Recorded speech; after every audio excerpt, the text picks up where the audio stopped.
Okay.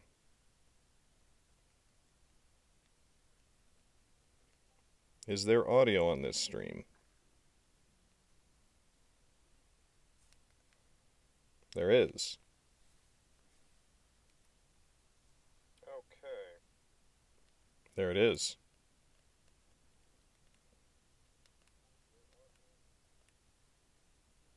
Hey, what's up, Lauren? All right, so in case anybody doesn't know, we've got a little bit of a jerry-rigged thing here. I've built a sound recording studio in my closet where we are about to start recording the Nightblade audiobook. Um, it's going to be interesting.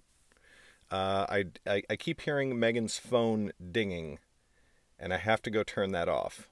And keeping an eye on chat is going to be interesting. I promise to do my best. Um, but bear with me because I can't actually have my computer in here in front of me because if I do, I'm not. If I have my computer in here in front of me, the sound is going to be so bad that the recording's just not going to work. So,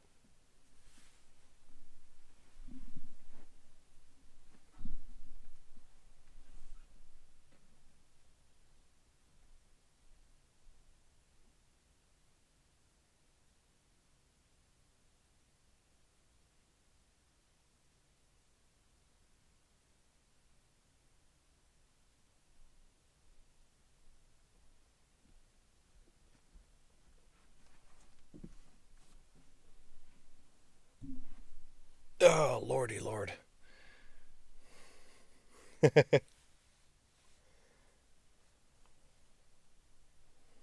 Well, I'm very happy to have you here, Lauren.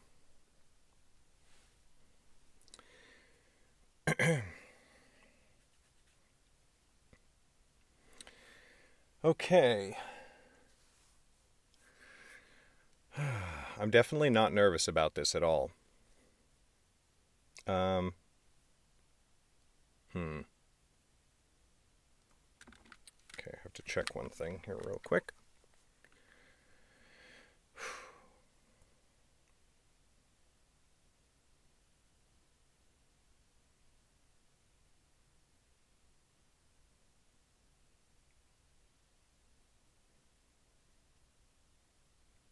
Hey, what's up, Sheathed?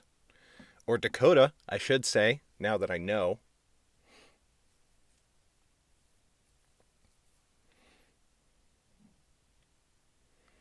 I am up rather late.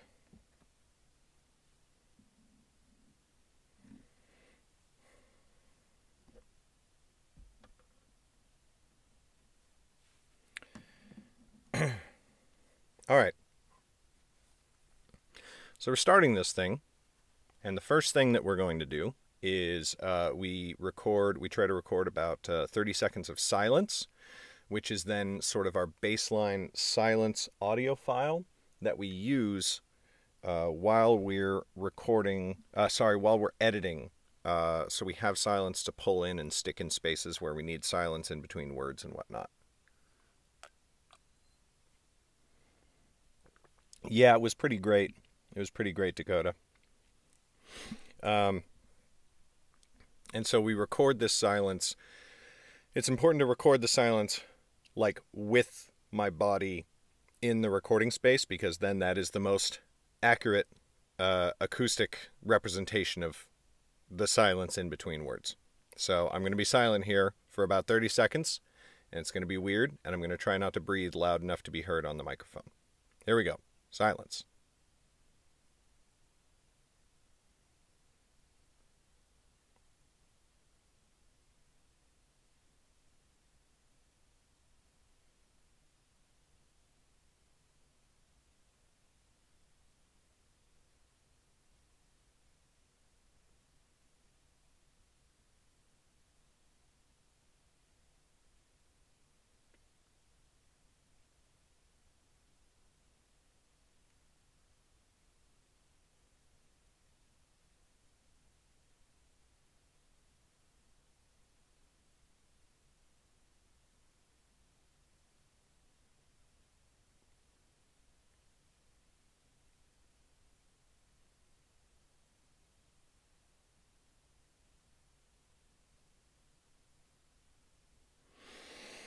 Okay, that should be enough.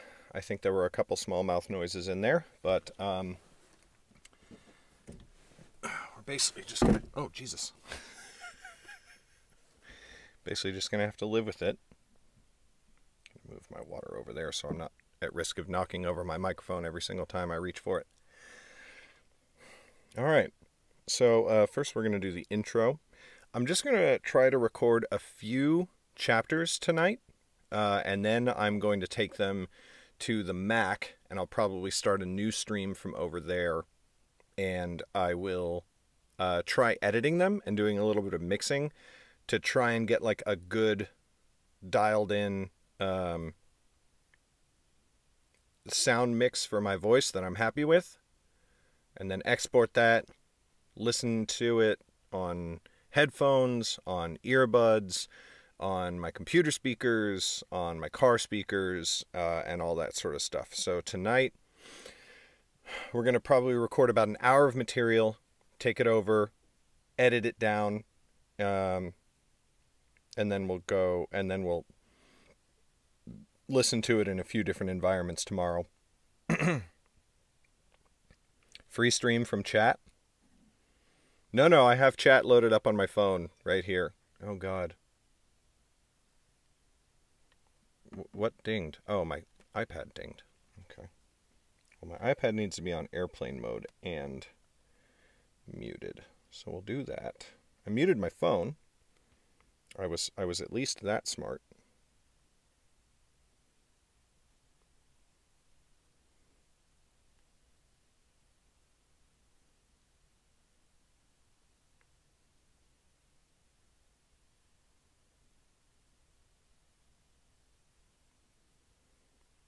Okay.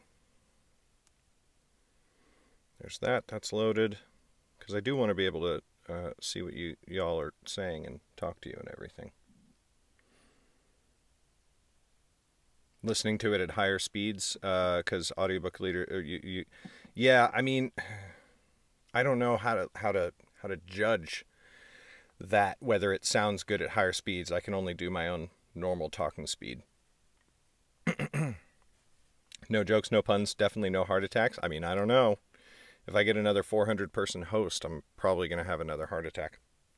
So we'll try to record about an hour of material and see how that goes. God, it's so funny hearing how different my voice sounds just from small changes, and I have to really try to remember to maintain the same position. Anyway. All right. Here we go. Yeah. Yes, exactly. So what is the intro going to say? Nightblade by Garrett Robinson. Presented by Legacy Books.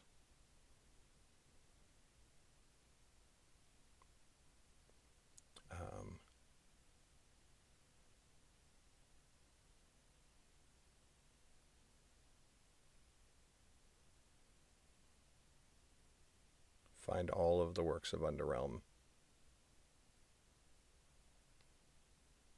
at underrealm.net/legacybooks. Okay.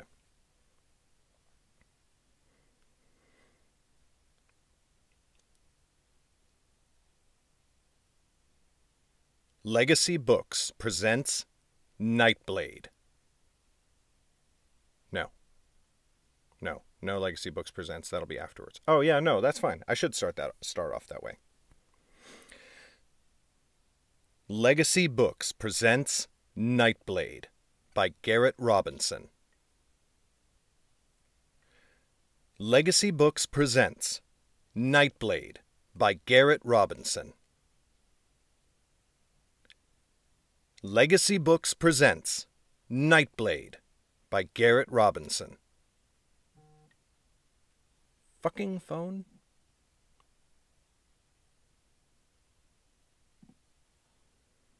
How do I... See, I can't put it on... See, I want to turn off vibrations, but I can't do that because I can't put it on airplane mode or something like that. If only I could, like, tape it up here or something like that, but then that would cause its own problems. We're just going to suffer through it. No, we're not going to suffer through it. I don't want to be... God damn it. Okay. We're going to suffer through it tonight. Find all the works of Underrealm.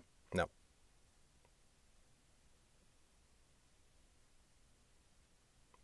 Find all the works of Underrealm at underrealm.net. Yeah. Find all the works of Underrealm at underrealm.net / Find all the works of Underrealm at underrealm.net /books. Find all the works of Underrealm at underrealm.net /books. Find all the works of Underrealm at underrealm.net /books. Yeah, one of those is going to work. All right, and then on the chapter titles, we have to record 2 versions. We have to record Chapter 1 for the audiobook, and then we have to record Nightblade Chapter 1 for the podcast. Chapter 1. Chapter 1. Chapter 1.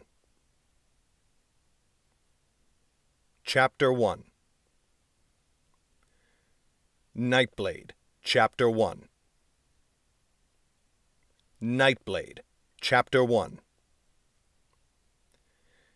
Nightblade, Chapter 1. Lauren let her axe fall. Lauren let her axe fall, I say. By Jove.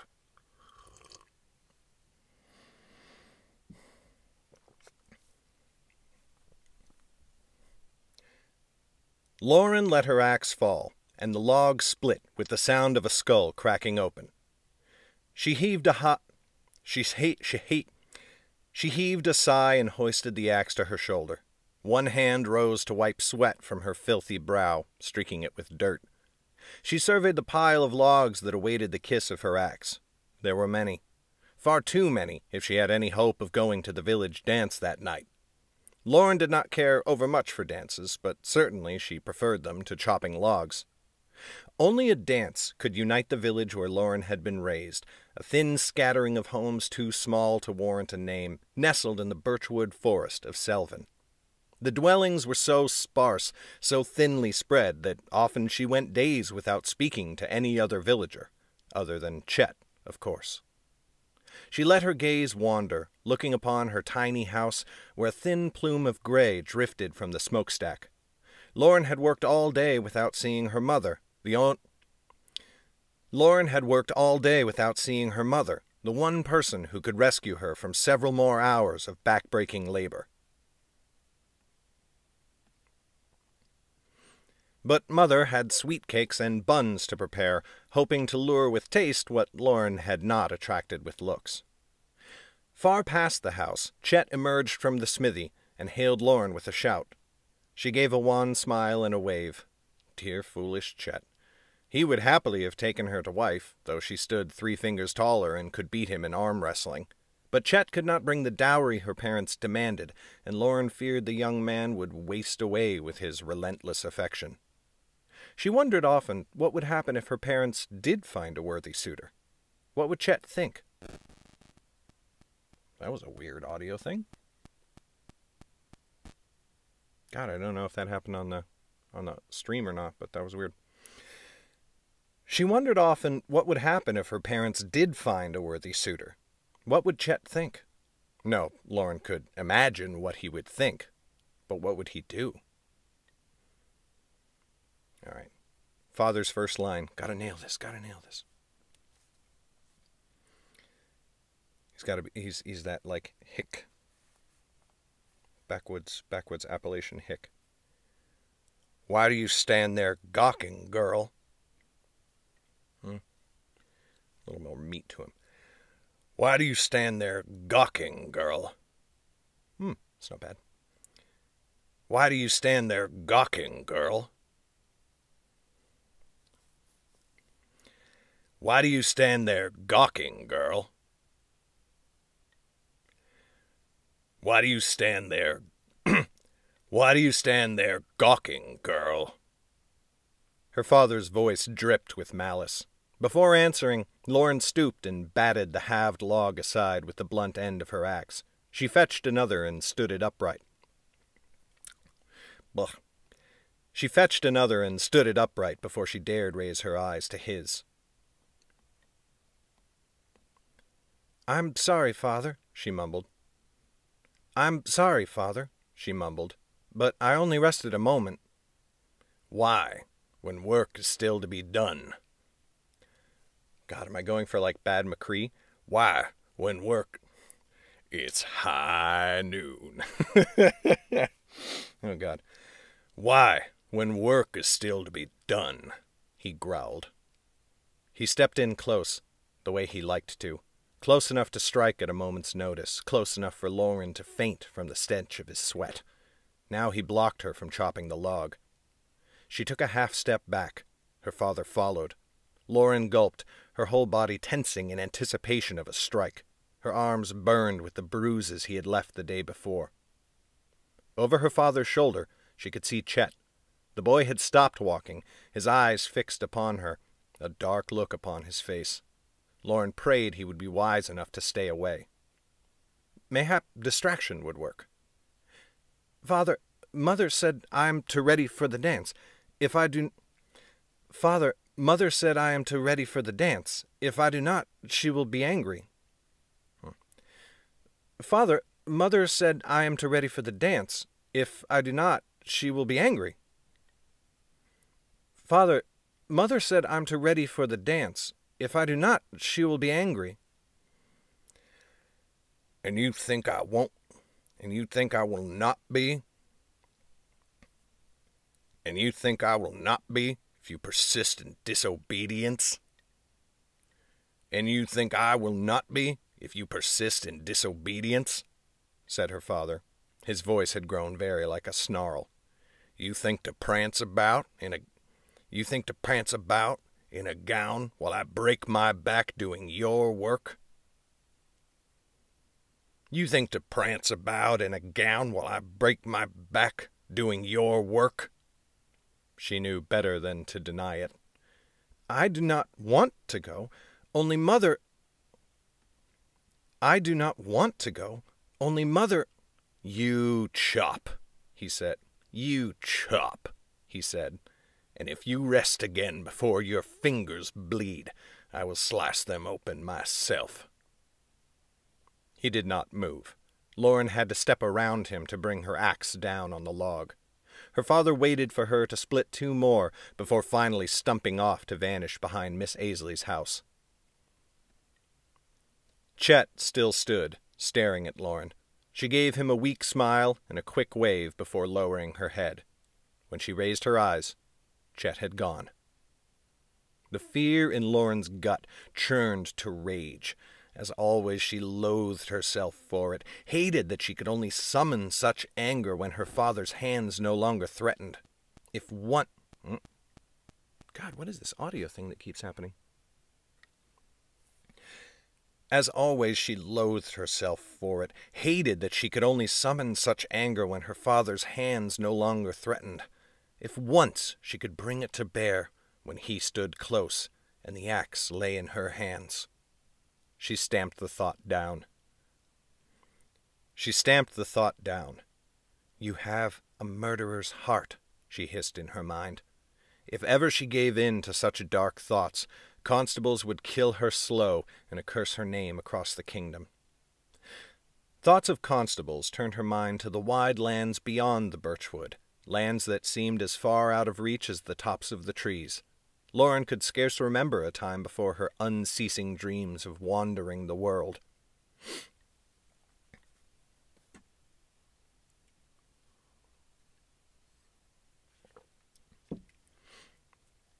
Always her reveries had contained great cities, strange mountains whose names she did not know, and swift rivers chasing endless miles.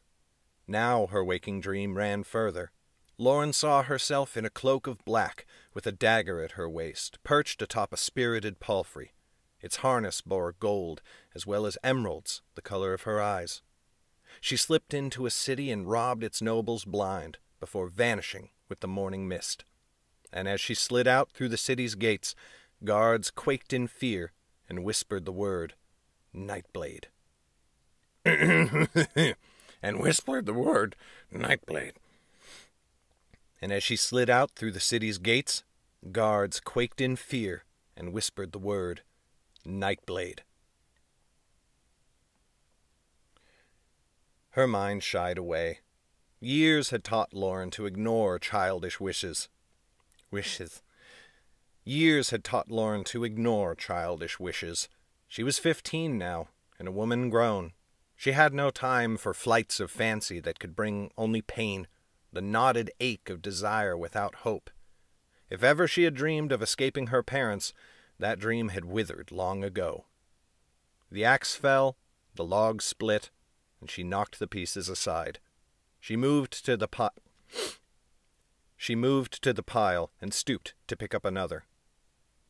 As she grasped the log and stood, Lauren saw a thin figure in a bright blue coat. It darted through the woods at the edge of the clearing. The man, for she could see it was a man now, scurried from tree to tree like a hunted animal, looking over his shoulder before vanishing into the forest. Lauren glanced again towards the village. Borf. Sorry. Why do I have the awful feeling that stream chat is not working? Or is it just going in the background? Sorry, I'm not normally this needy, but if anyone is still listening, if you could just chat just so that I know that it's actually working, because tonight has so much else going on that I'm not used to this yet.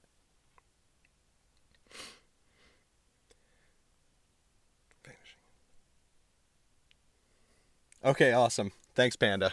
I really appreciate that. Sorry. Lauren glanced again towards the village. She saw her father nowhere, and no villager looked her way. There's something on the wing, something. Lauren glanced again towards the village. She saw her father nowhere, and no villager looked her way.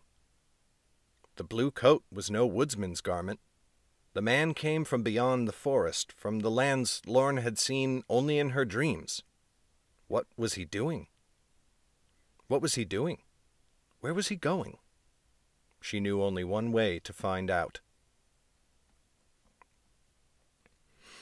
Anxiety roiled in her gut. Her mind raced with the possibilities of what would happen if her parents caught her, but a voice within cried, "Go!" Lauren flung her axe to the ground and ran into the woods, where the flash of a blue coat had vanished. Awesome, thanks, Dakota. Hey, Panda. Thank you so much, first of all. And I have done podcasts in the past. And this audiobook is actually going to be released as a podcast. We're going to put the audiobook up for sale, and then we're immediately going to start releasing it as a podcast week to week, chapter by chapter. And we're going to be doing that with all the audiobooks. It's going to be a pretty cool little thing. But as far as like a talk podcast, I used to have one. It was called the Storytelling Podcast. We stopped hosting it on iTunes and stuff, but you can still find it on YouTube if you ever want to give it a listen. Chapter 2. Chapter 2. Chapter 2. No, fuck that one. Chapter 2. And now the other version. Nightblade, Chapter 2. Nightblade, Chapter 2. Nightblade, Chapter 2. By the time Lauren reached the trees, the man had disappeared. She knelt and inspected the ground where she had last seen him.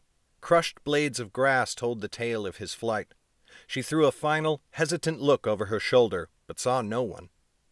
She would leave for only a moment, and return before anyone could tell she had gone. A little while, that was all. Her feet fell swift but silent as a tomb. Lauren prided herself on her woodcraft, and knew how to move swiftly while avoiding detection.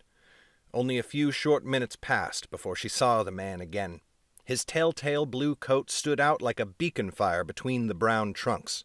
Lauren slowed her pace to match his, and peeked out only when he moved. She needed only a few glances to take his measure. Neither short nor tall, his height matched her own, though he looked more than twice her age. He wore his dark curled hair longer than most men in the village. Dirt covered his every inch. His boots looked fit for the road, but his clothes bore rips and tears from travel. A town man, then, or even one from a city. Lauren wondered at his purpose. Running from something, certainly. The filth of his clothes spoke of hiding in ditches and under the roots of trees. He bore a panicked look that Lauren knew well. He bore a panicked look that Lauren knew well from the eyes of prey she hunted. His furtive feet, his jerking hands, every movement showed fear. Lauren looked behind as they ran, but could see no sign of pursuit. Eventually, she grew careless. The man turned when she stood exposed, and his eyes fell upon her. He gave a strangled sort of yelp, redoubled his pace, and vanished.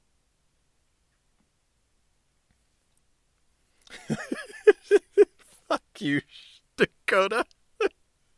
Now you're making me think of it. Oh my God.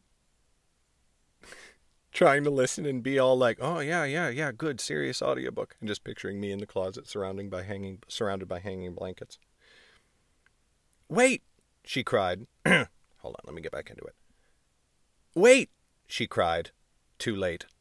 He was gone, and her voice would not carry far in the forest. But if he hoped to evade her, he would find that a folly. Lauren had seen his unease beneath the trees, his steps more used to streets and floors than the ground of a forest. She struck wide, making for a thick copse of birches she knew stood nearby. The man would avoid them, but Lauren could pick her way through the trunks as if she were walking an open road.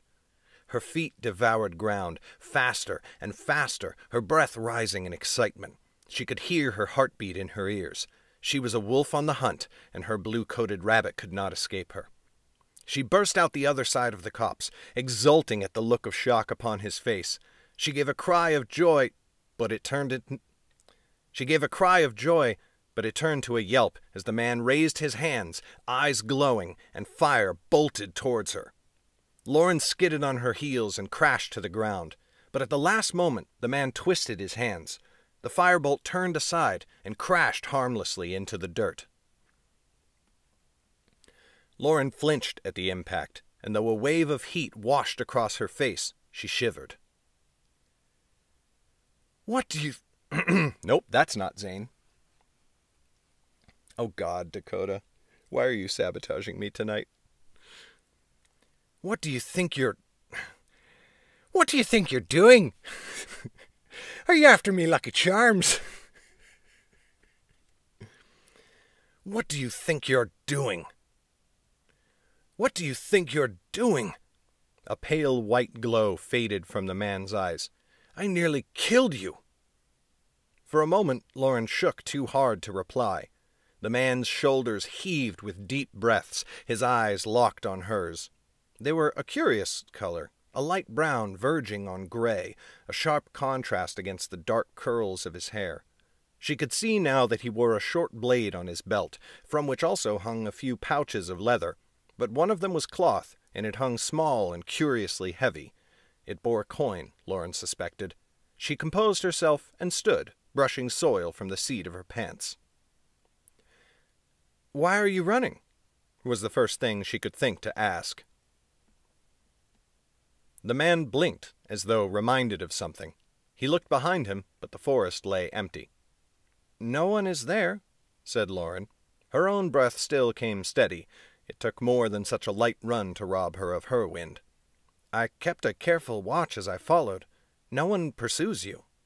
The man snorted. Oh, they do. They do. I'm so fucking awesome. What a time to walk back in the room. Amazing. The man snorted. Oh, they do. You may sleep assured of it, and bet. You may sleep assured of it, and bet your last coin, if a gambler you might be. If a gambler, yarr. You may sleep assured of it, and bet your last coin. Oh, God. Zane! Stop being difficult. Oh, they do.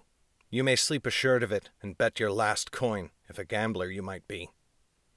Not I, but foresters have little opportunity to wager with wizards.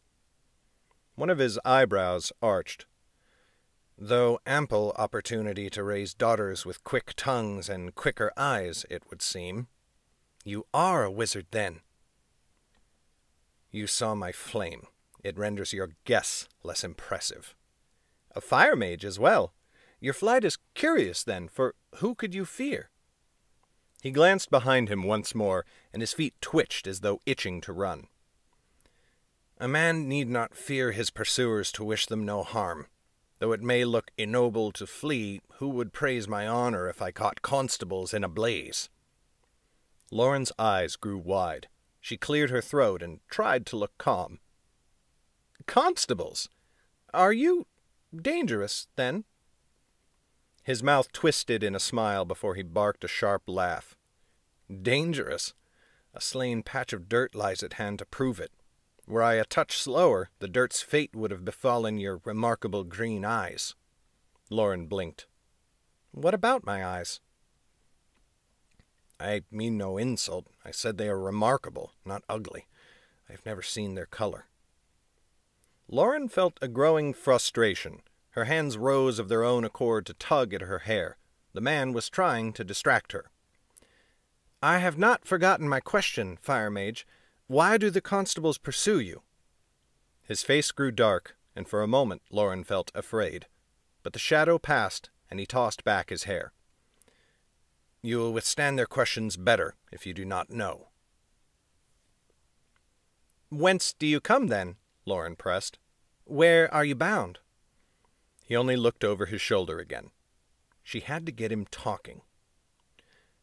I am Lauren, a daughter of the family Nelda. If your purpose must remain a secret, surely you can tell me your name. I am sure the constables are free enough with it. That they are, he muttered. It is Zane. Well met. He gave no family. Lauren knew 1,000 reasons for that, but her first thought was bastard. The word sent a thrill through her. No husbandless mother bore a child with...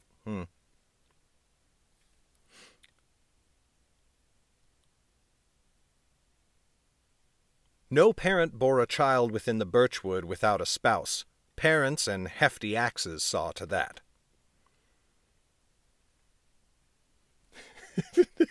You clipped my lucky charms. You clipped my lucky charms. Oh, my God.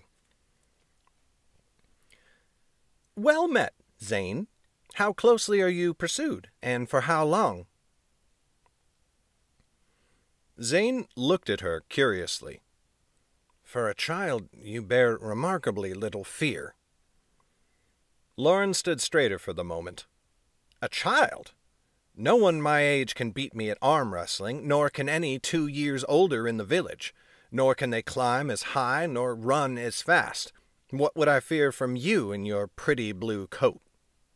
Zane balked, and then laughed as he looked down at his coat. When one must flee in haste, one must seize upon the garment closest to hand. He had distracted her again. Mayhap she could turn the tables upon him. Lauren thought hard about what she knew. He had come from the east and made for a southwesterly course. The east road ran straight through 2 cities to the bay of the High King's seat, and the closest town to the southwest was... Cabras, she said, gratified to see him give a little start. You make for Cabras. There's nothing else the way you are going. Zane glowered, and she knew that she was right. The road is long. The road is long, he grumbled. Cabras is scarcely a dot on the great maps of Underrealm. A place may be a way-stop, yet men make for it when occasion rises, said Lauren, and you do not deny it. But you will never reach it. His nostrils flared, and his hands clenched at his sides. A little shiver ran down the small of her back. Do you mean to lead the constables to me, then? He said in a grim voice.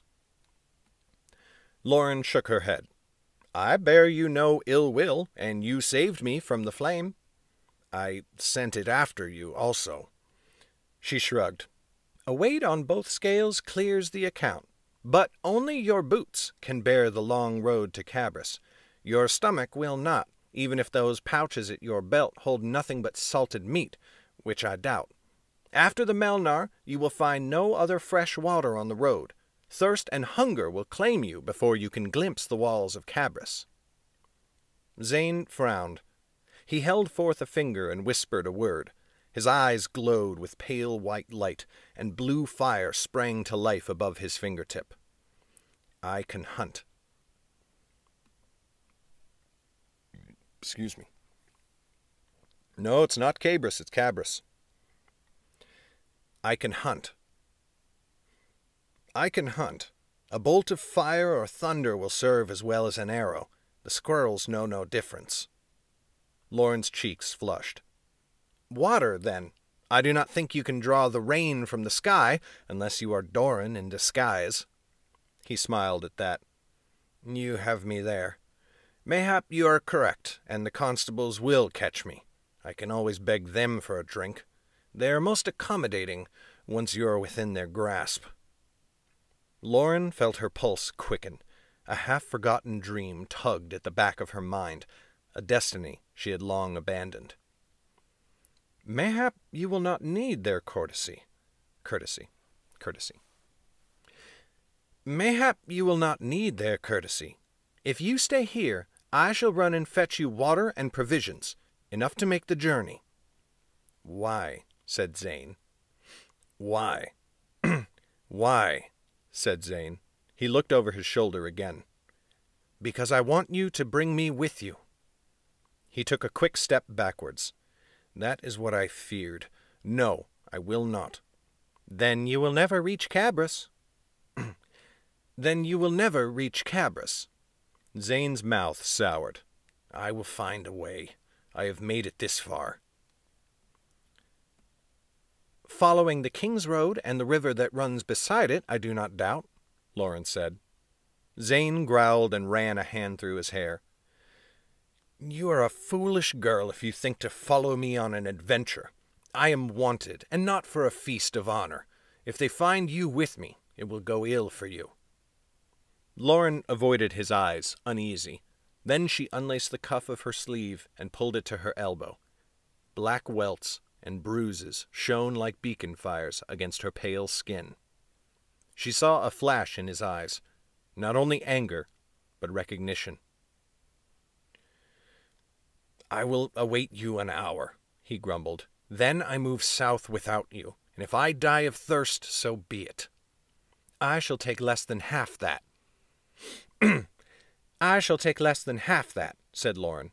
She turned and vanished between the trunks of the birches, hoping it looked as magical to him as his fire did to her. Hey, what's up, Love Augie? Wow, you're on a weird schedule like me today. Chapter 3. Chapter 3. Chapter 3. Chapter 3. Chapter 3. Chapter 3. Nightblade, Chapter 3. Nightblade, Chapter 3.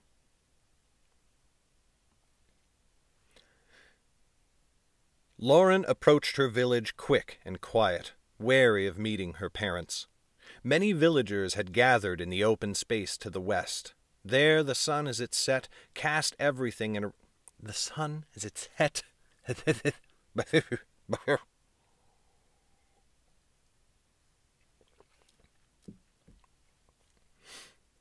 There the sun as it set cast everything in a ruddy glow long into the evening, perfect for merry gatherings. Such a party would soon be afoot.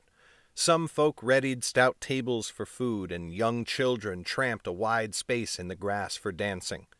But Lauren did not see her mother or father. Her heart sank. Their absence meant they would be in the house, the place she needed to go. She flitted from tree to tree like a bird, keenly aware of the passing minutes.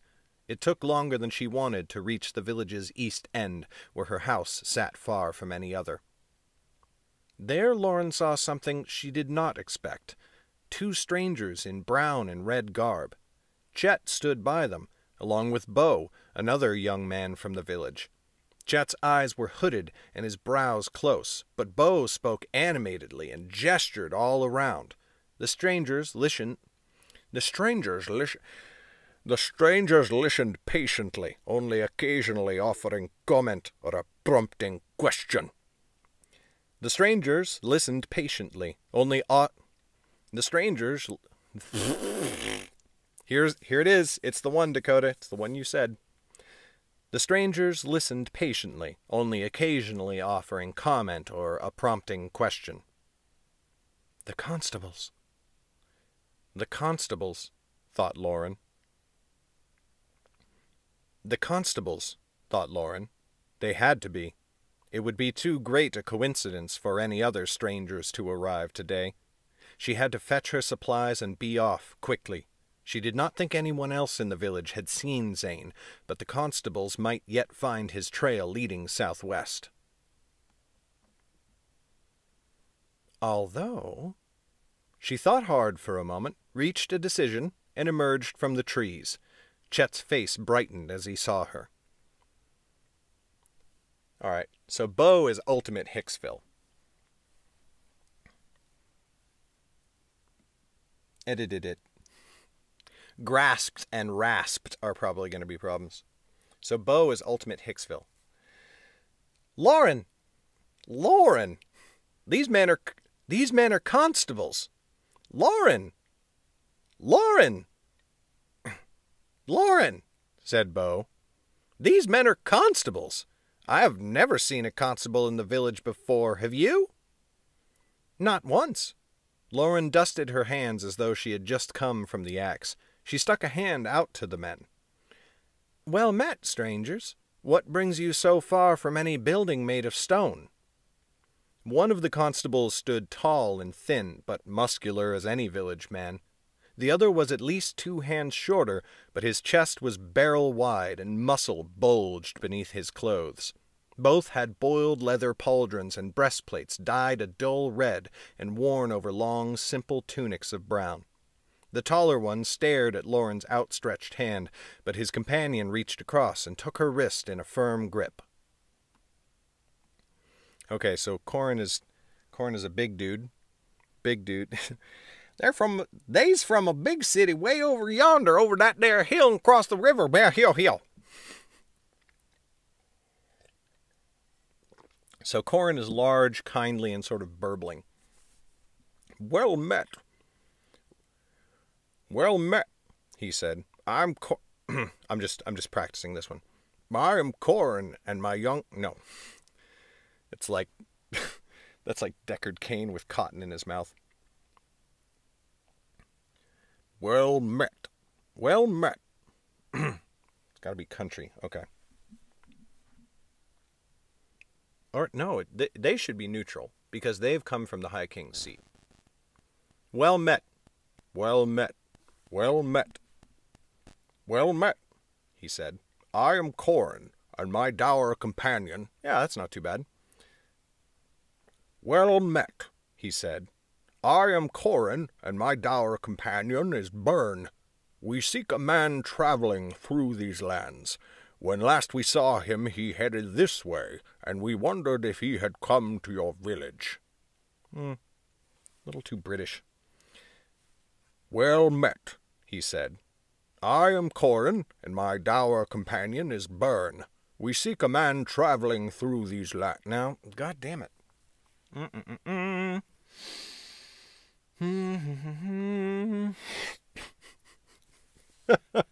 Yes, Panda. I understand completely. I forgot to put chat up on the screen on the stream. What an idiot. Well met, he said. I am Corin, and my dour companion is Byrne. We seek a man traveling through these lands. When last we saw him, he headed this way, and we wondered if he had come to your village.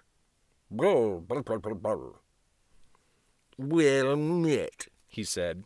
I am Corin. How do you do that droopy dog voice? I am Corin, and my dour companion is Byrne. We seek a man traveling through these lands. When last we saw him, he headed this way, and we wondered if he had come to your village."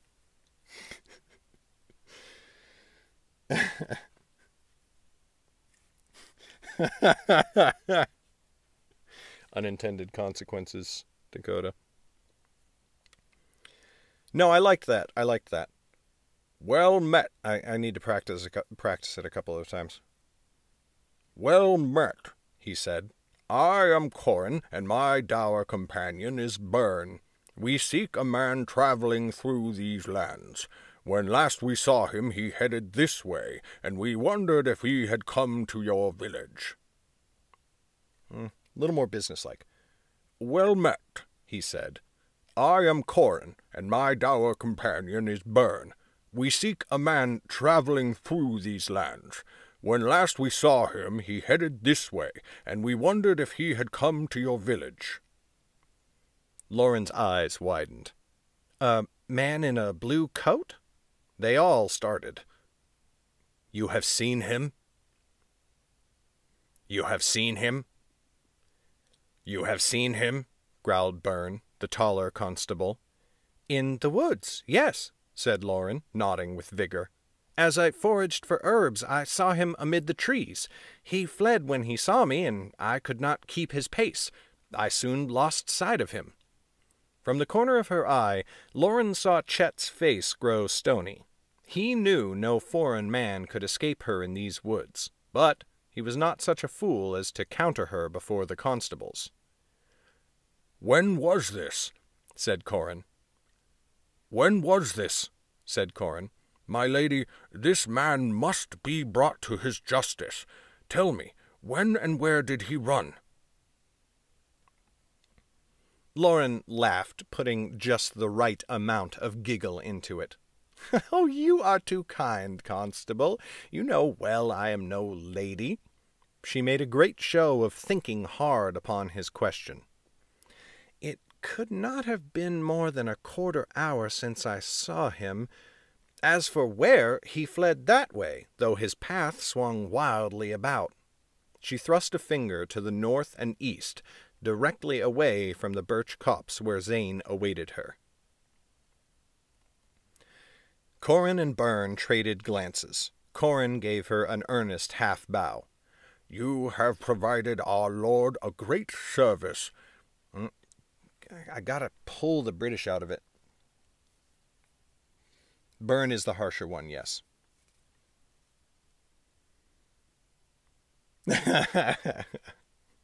Yeah, if I never fart on this stream, it's going to be miraculous. Like, people have no idea, but, like, I fart.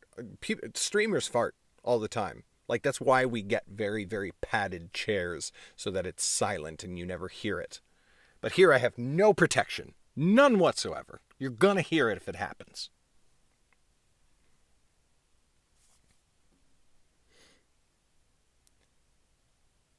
"You have provided our lord a great service." "You have provided our lord a great service. If indeed we should find the wizard, we will return with a purse of his gratitude." "A wizard?" said Lauren, her eyes shooting wide. "Truly?" A little too much squeak on. "A wizard?" said Lauren, her eyes shooting wide. "Truly?" "A purse?" said Beau. Byrne scowled at his shorter companion.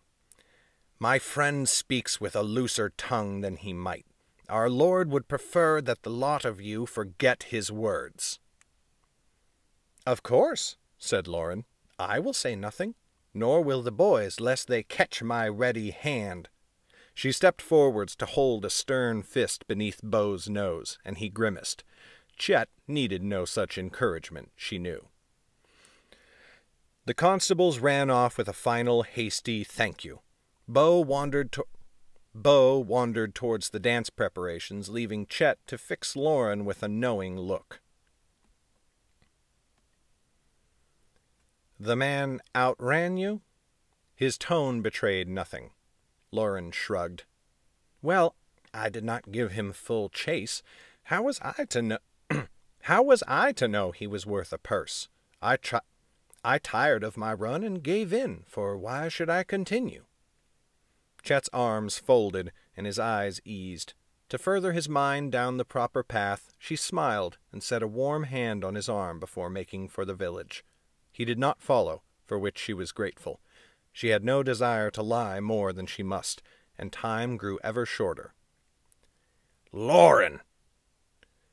Lauren! Lauren! Oh, God.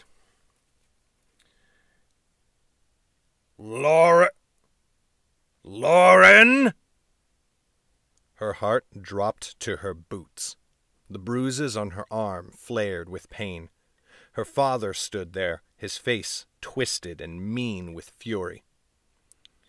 Your logs lie idle, and your axe with them. Excuse me. Oh, yeah, man. No, you're going to find out everything. What's up, Josh is back. Welcome. We talk about farts here. Your logs lie idle, and your axe... Your logs lie idle, and your axe with them. She tried to talk, but her throat cracked like desert sand. She tried again. Constables, father, she said, gesturing vaguely. 2 constables came in search of a man. His eyes did not waver. What worth are 2 constables and their... What worth are 2 constables and their man? If they find him, will they chop your logs for you? They offered a purse. He stepped towards her. It was all Lauren could do to remain rooted. She wanted to flee, to vanish into the woods and beg Zane to take her, even without the supplies. But she stayed. She would not run. Her father got close, the way he liked, and she craned her neck to see him. I will return to the logs, father. I will return to the logs, father.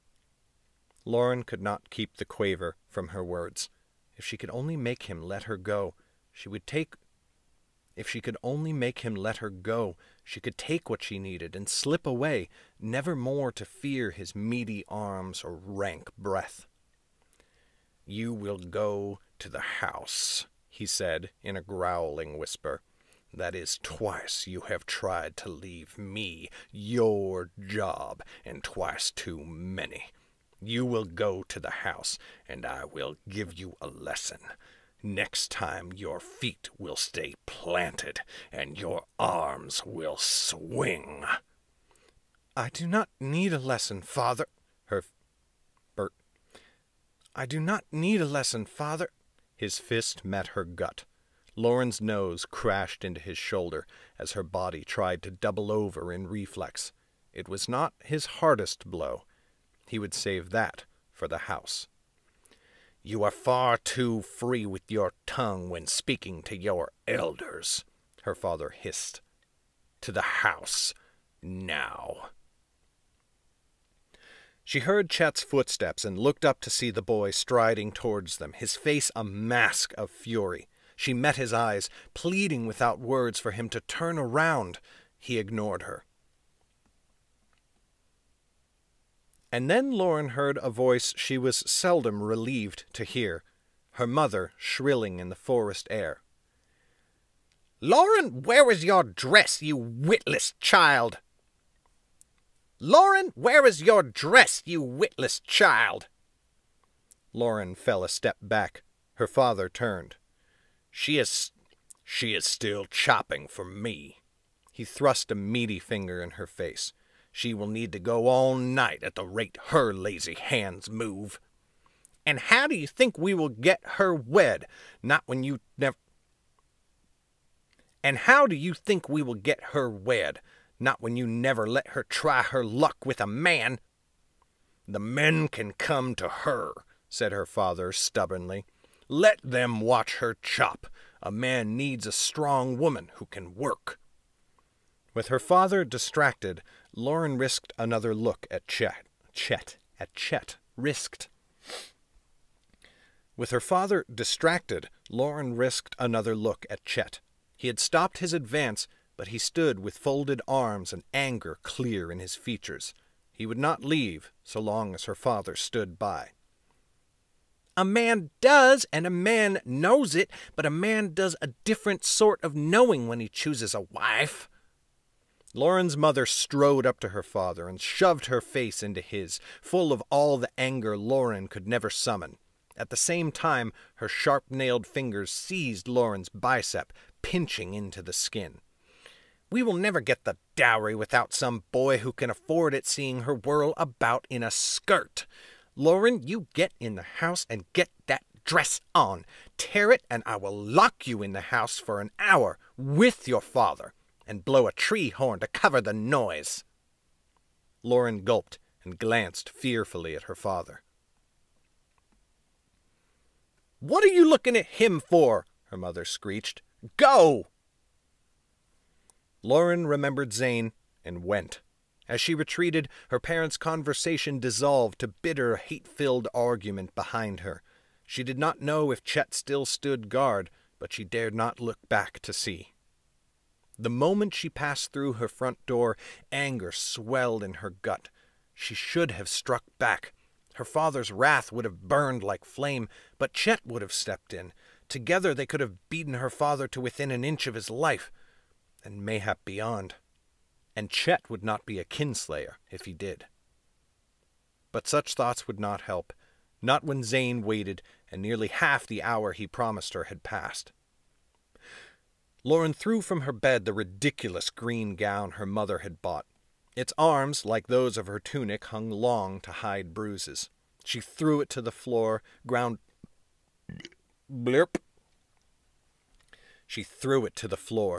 dirt into it with her boot heel, and spat on the pretty cloth for good measure. I think my stomach did a thing.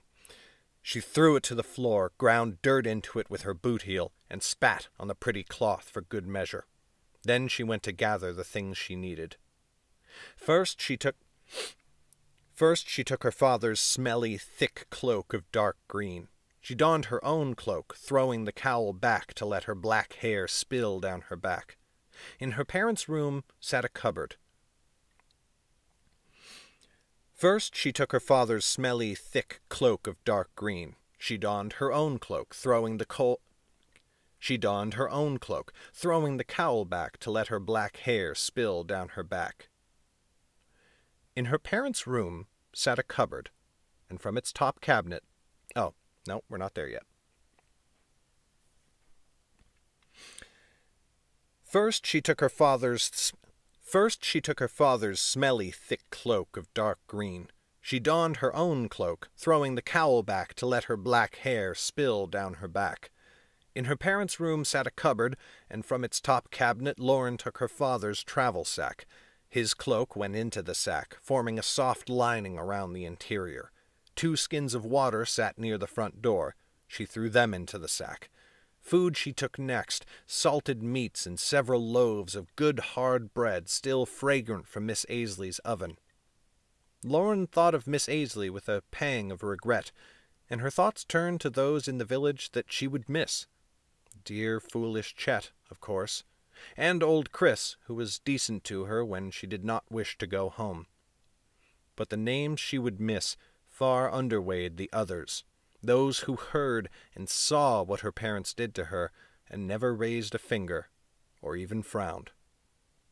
She would be well quit of the birchwood forest. It would not miss her. Lauren hesitated before her final acquisition. It sat tucked in an old chest atop a shelf in the kitchen. The chest held useless knickknacks in the main, but one item she might use. A long and curved dagger, its sheath made of leather cracked with age. As a young girl she had drawn it, and then she hid it away before her mother could know. The blade bore strange, twisting marks engraved in black. It was a weapon, no hunting or cooking knife, as any fool could see. The night she drew the dagger was the first night she lay on her straw pallet and imagined herself in a black cloak. It was the night she first whispered the word Nightblade. It was the night she first whispered the word Nightblade. It was the night she first whispered the word Nightblade. Now, though, she feared to lift it. Could she really take it? Lauren knew little of such things, and yet she would have wagered the dagger cost more than her parents' whole house. Then again, they might never notice it had gone.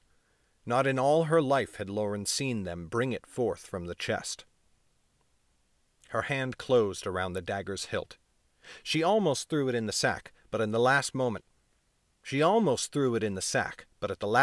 she paused. Untying her simple rope belt, she ran it through the sheath's loop.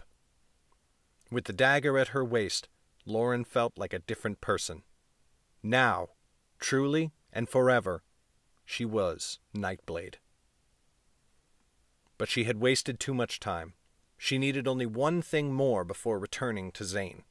The wizard could hunt with his fire, yes, but Lauren would not let herself fall under his care. What if the wizard left her upon reaching Cabras, or died on the road? No, she must be able to forage for herself. She needed a bow, and she knew where to get one. Lauren dropped her brown cloak over the dagger and slipped out the door, making for the trees once again.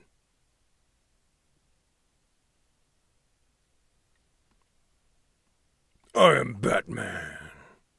I'm Batman. Okay, so I don't know how long we've been recording. About how long has it been? Oh, just over an hour. Fantastic. That's what I wanted to do. So that's all we're going to do. 1 hour, first 3 chapters. At that rate, it'll only take us, 15 more hours to record it. Actually, 2x recording time is really not that bad. So I'm going to be happy with that. I'm going to end the stream. I'm going to take these 3 chapters. I'm going to plug them into, what do you call it? Adobe Audition. I'm going to start screwing around with a mix, but not right now. I was originally going to try to work on the mix a little bit tonight, but I'm very tired. So there you go. Thank you for being here for the inaugural voice recording stream. This has been exciting. I'm excited. I hope you're excited. It's been cool. Thank you for all of the poking fun at me, Dakota. I really appreciate that. I will do... Excuse me. Panda, I will do the editing on stream. I just can't do it tonight because it's too late and I'm too tired. But I definitely will be on stream doing that edit. So keep an eye out for that. I'm going to be editing it in Adobe Audition. I would much rather be using Pro Tools because who wouldn't? But yeah. Do I expect anything less from you? No, I do not. All right, everybody. I have to pop over to out of my booth in order to turn off the stream. So yeah, thanks so much again, and I will catch you next time. Bye. God, I'm so tired.